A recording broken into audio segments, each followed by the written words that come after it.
original depositor, there's a good chance that there may be treasure at the end of this tunnel. Yep. Beautiful. 71 feet beneath the surface, far below where sunlight has reached for centuries, something extraordinary is about to emerge. The drill slows, its noise fading into a heavy, almost suffocating silence. All eyes fix on the shaft as the bit begins its gradual ascent, pulling up layers of ancient, tightly packed earth, soil that has kept its secrets hidden for generations. No one says a word. Then, suddenly, something clings to the tip. At first, it seems insignificant. Just debris, something forgotten and worthless. But then it moves. Under the light, it catches a faint shimmer. A warm yellow glow, unmistakably gold. At a depth where gold shouldn't exist. In a place deliberately designed to conceal, protect, and mislead. In that instant, everything changes. Centuries of failed attempts, endless theories, fortune spent, and lives lost, all leading to this quiet, pivotal moment where history might finally be revealing itself. Because this isn't just a discovery, it's evidence that something was intentionally buried here. Something valuable, ancient, and never meant to be found. This is Oak Island. And tonight, the mystery doesn't just continue, it begins to unravel. To understand why this moment matters, we have to go back to where it all began. Oak Island sits just off the southern coast of Nova Scotia, Canada. It's a small, unremarkable piece of land, about 140 acres, covered in dense hardwood forest and surrounded by the cold Atlantic waters. At first glance, it seems ordinary, the kind of place ships would pass without a second thought. But beneath its calm surface lies a carefully hidden secret, placed there long ago by people who went to extraordinary lengths to ensure it stayed hidden. The story begins in the summer of 1795, when a 16-year-old boy named Daniel McGinnis noticed something unusual while exploring the island's wooded eastern side. A perfectly circular depression in the ground, about 13 feet wide.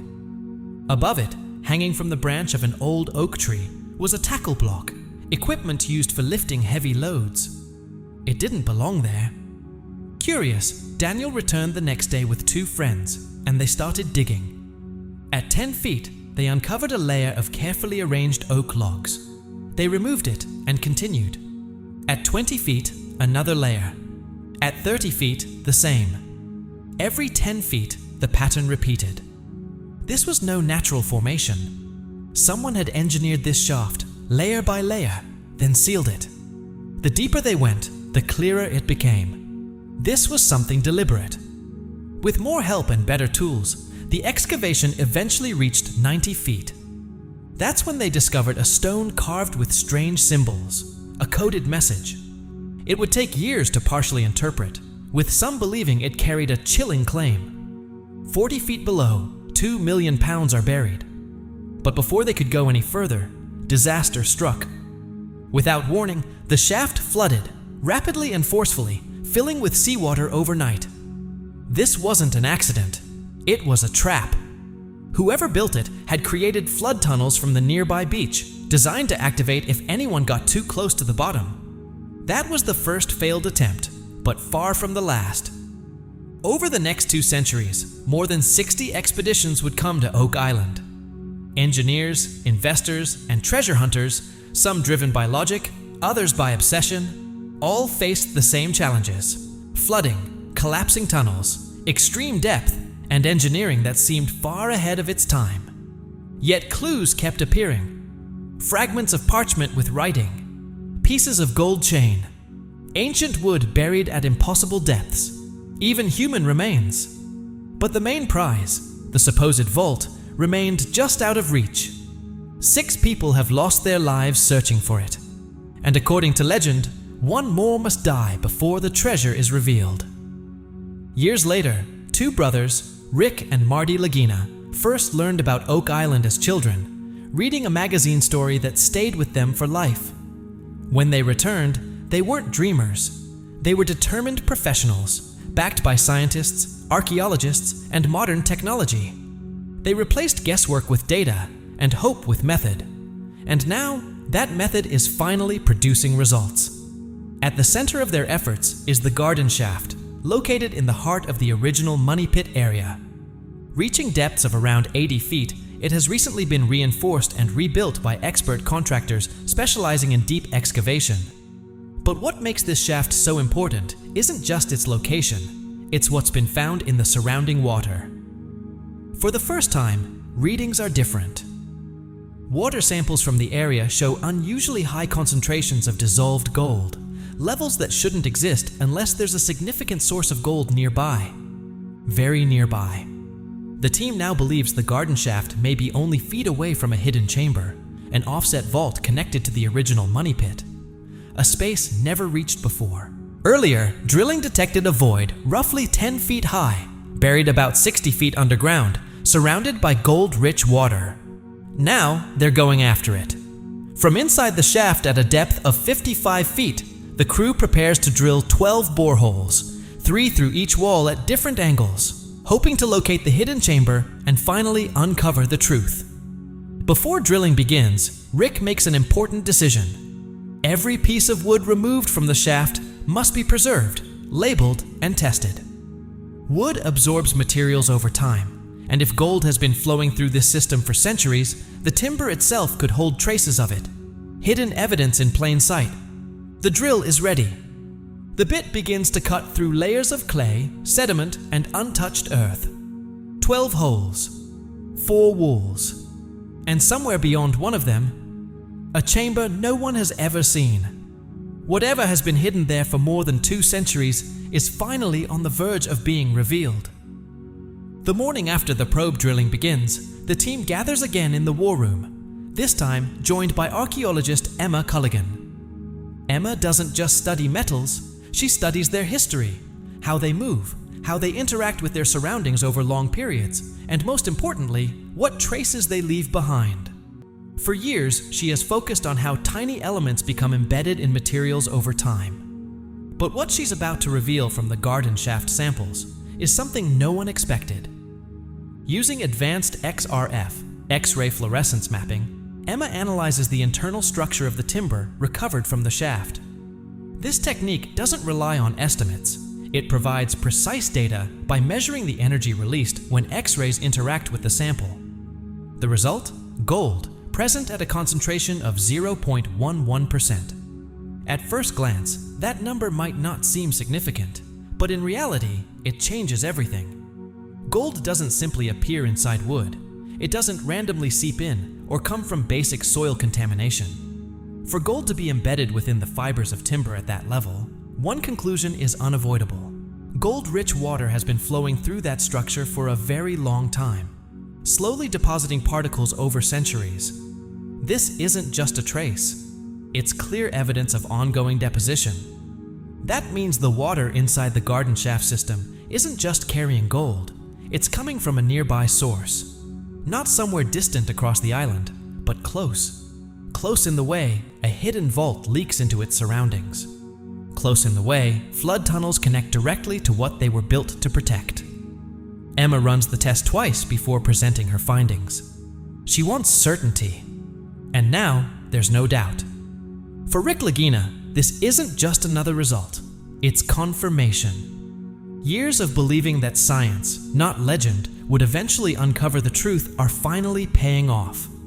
The gold is in the wood is in the shaft is beside the void, and the void is the target. This is no longer speculation, it's evidence. A chain of facts all pointing in the same direction. While the garden shaft is revealing secrets underground, another breakthrough is quietly taking shape nearby. For over 200 years, one structure has remained lost, Shaft 2. Originally dug in 1805, just a decade after the discovery of the money pit, it was an early attempt to reach the treasure from the side. But despite countless efforts, no one had been able to find it again. Until now. The importance of Shaft 2 is simple but critical. The men who built it were working right next to the original money pit. So if Shaft 2 can be located, the exact position of the money pit can finally be determined. This season, the team conducts a systematic search, drilling exploratory boreholes and carefully analyzing each sample. Then, in one key borehole, something changes. Wood appears, not fragments, but solid, structured planks. As drilling continues and angles are adjusted, more details emerge. A right angle in the timber, then another and another. 3 distinct contact points. 3 walls. This isn't random debris, it's a structure. A shaft. The dimensions match. The depth is correct. The position aligns perfectly with historical records. But the team needs confirmation. They send the wood for dendrochronology, tree ring dating, a method precise enough to determine when a tree was cut within a narrow time range. A week later, the results arrive, and they match exactly. Shaft 2 was built in 1805. The timeline fits perfectly, accounting for the time needed to harvest and prepare the wood.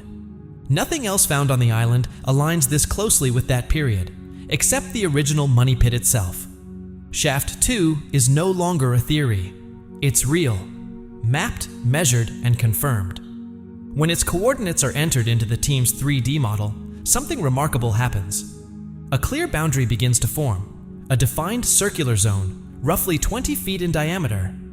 For the first time in over 2 centuries, the location of the money pit is no longer unknown. Meanwhile, another discovery adds to the growing picture. Dan Henske, who spent decades studying Oak Island, finally sees one of his long-held ideas proven correct. Excavation along the southern shoreline uncovers a perfectly preserved wooden sluiceway, built in 1863 and still carrying water after more than 160 years, protected by layers of sealing clay. As the team traces this ancient drainage system back to its source, it leads them to Shaft 9, a structure measuring 6 by 12 feet, exactly matching historical descriptions. Here, they uncover a fully engineered system, a vertical shaft connected to a horizontal tunnel leading out towards the shoreline. It was designed to control flooding and allow deeper excavation, proof that the searchers of 1863 came incredibly close to solving the mystery. Now, their work is helping guide the modern investigation, as efforts separated by more than a century begin to converge on the same goal.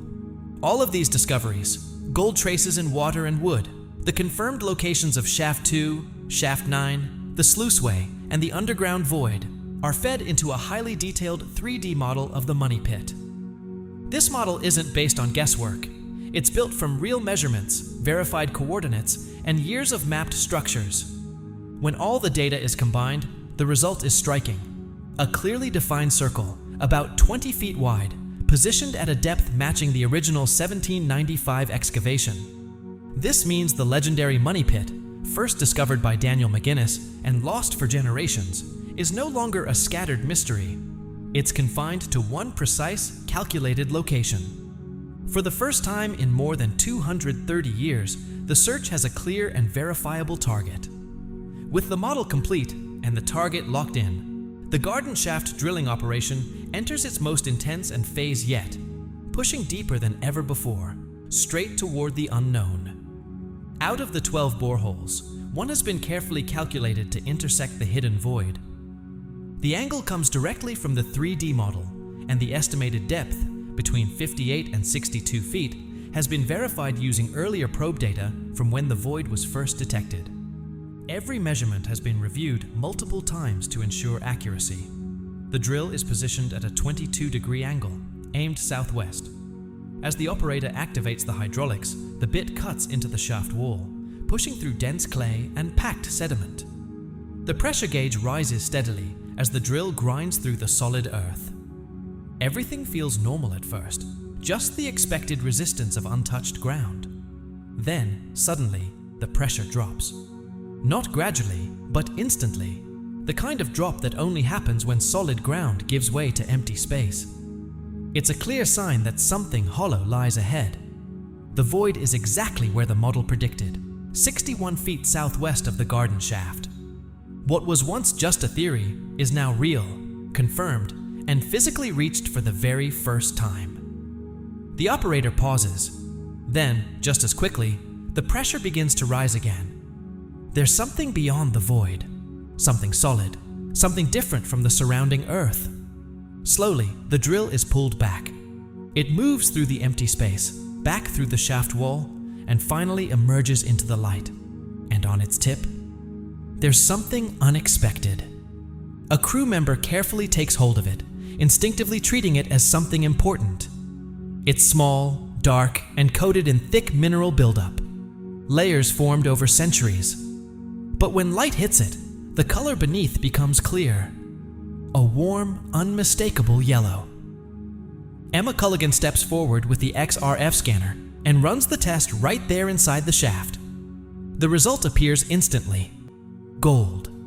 Not just trace amounts, not tiny particles. This is solid, high-purity gold, a worked piece recovered from 61 feet underground, inside the very void that every piece of evidence has been pointing toward all season. The water showed gold. The wood contained gold. The model led them here. And now, the void itself has produced gold. Every clue, every test, every theory has led to this moment. More than 230 years ago, a young boy began digging on a small island after noticing a simple tackle block hanging from an oak tree, driven only by the feeling that something valuable lay beneath the ground. Since then, 6 people have lost their lives. Countless expeditions have failed. Millions have been spent chasing something no one could prove was real. Oak Island became famous not because it revealed its secrets, but because it refused to give them up completely. Every team left something behind: a shaft, a tunnel, a map, a clue. Over time, those pieces became part of a much larger puzzle, one that Rick and Marty Lagina have been patiently assembling, step by step. And now, this discovery, the gold recovered from the void at 61 feet, isn't the end of the story. It's the beginning of something even bigger. Because whatever lies within that void, the full structure, its origin, and the reason someone went to such extraordinary lengths to hide and protect it, remains buried, untouched, and waiting. But one question, asked since 1795, finally has an answer. Is there really something down there? Now we know. There is. It's real. It's gold. And for the first time in history, the team on Oak Island knows exactly where to dig. Legend says that 7 must die before the treasure is revealed. 6 already have. Whether the island demands one more, or has finally chosen to release its secret, remains unknown. The answer lies at the bottom of the garden shaft, in the void 61 feet below. And they're going back. Please subscribe to the Timefold channel, and don't forget to like,